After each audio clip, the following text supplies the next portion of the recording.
Our third stitch is called the meandering stitch, and it looks like this. And again, as with our A and B stitches, you can do it in one color or two colors. I guess technically you could do it in 3 colors if you wanted to, since there's sort of 3 components to it.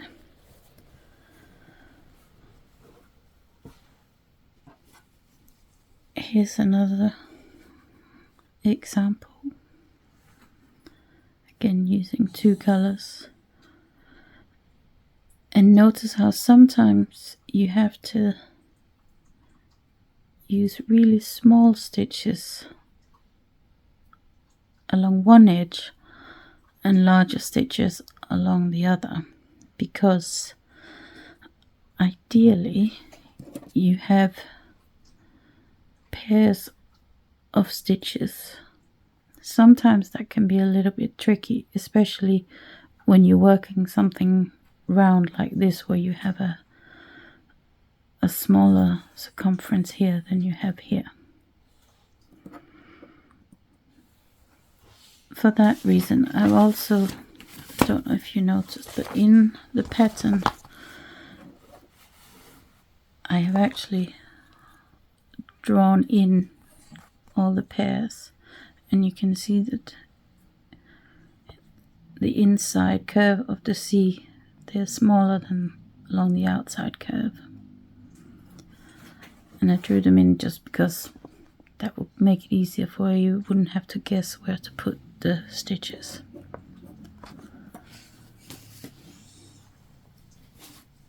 Right, so let's try the stitch.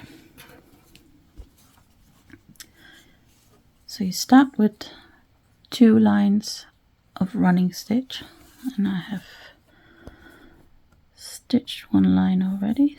Let me just quickly do the other one. So simply just a bunch of straight stitches running along on the fabric.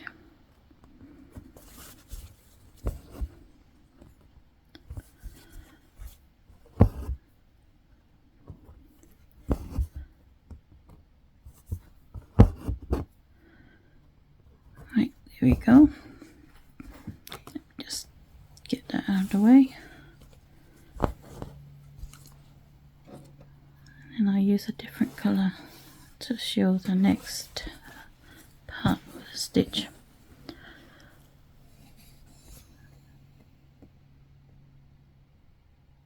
So you want to come up just, if you can, just underneath the first stitch, and it doesn't really matter if you start along this line here or this line. So you come up and then you slide the needle and thread under the stitch across from where you started, so you're not picking up the fabric at all really to do the second part. And then you slide the stitch back under the next stitch in the line and under the one directly across, and then you pull it.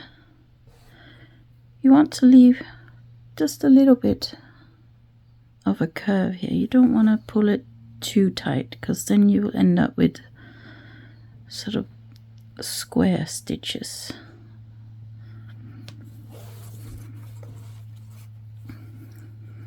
I find it easiest and quickest to just turn my work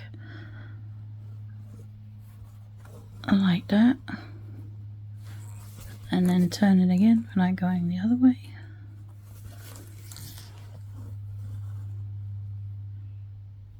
And you just carry on like that. It's really fun. Works up really quickly, and you can space these closer together. You could even if you halve the size of the running stitch and then space them closer together, you can almost use it like a filling in stitch.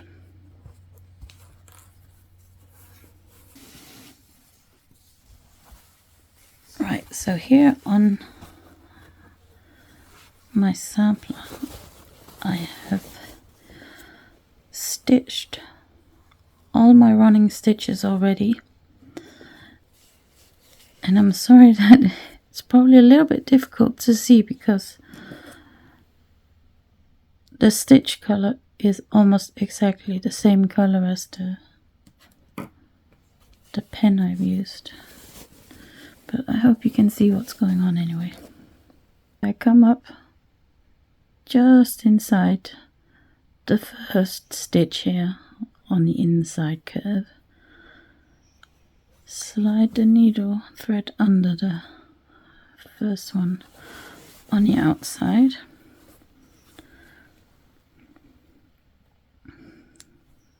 and then I slide it under the next pair, turn my work,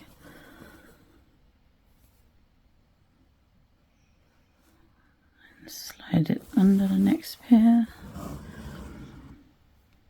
and you can see this works out really quickly. Just keep going from side to side.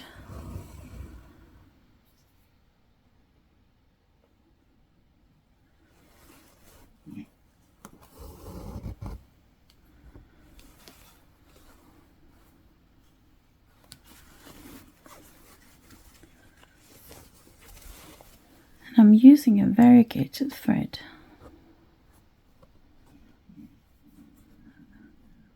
which is a nice effect, so that you get the contrast between, in this case, quite a light color, and then later on it will change color to a more medium. Although I think maybe I should have cut this a little bit differently, because it looks like I'm going to get mostly the lighter color. It would have been nice to have a bit more contrast.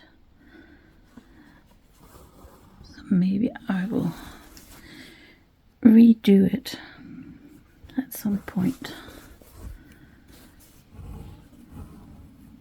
Normally I would say don't cut your embroidery thread too long.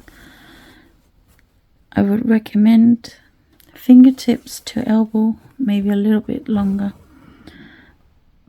But for something like this, I usually cut my thread really long so that I know that I have enough thread to finish the whole thing.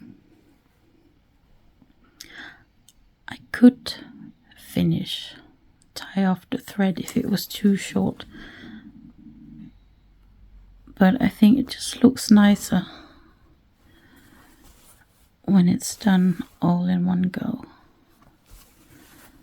But it's up to you, you can do whatever you want.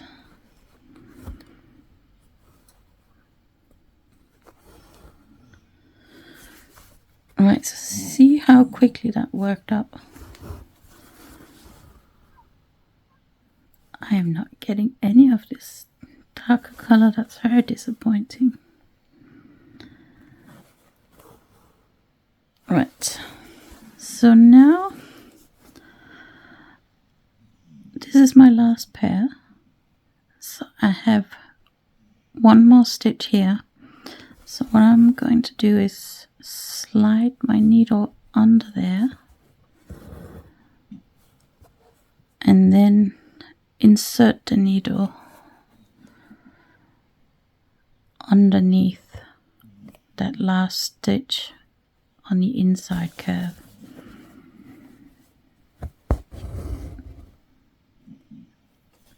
And that's that stitch done, and it's that letter done. Although I'm gonna have to redo it because I'm not happy with this color configuration.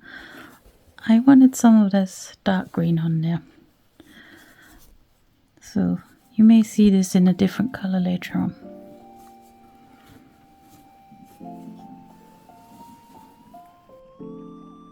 The tutorial you have just watched is part of a series of 31 stitch tutorials that I have made to go along with the pattern for this embroidery stitch sampler.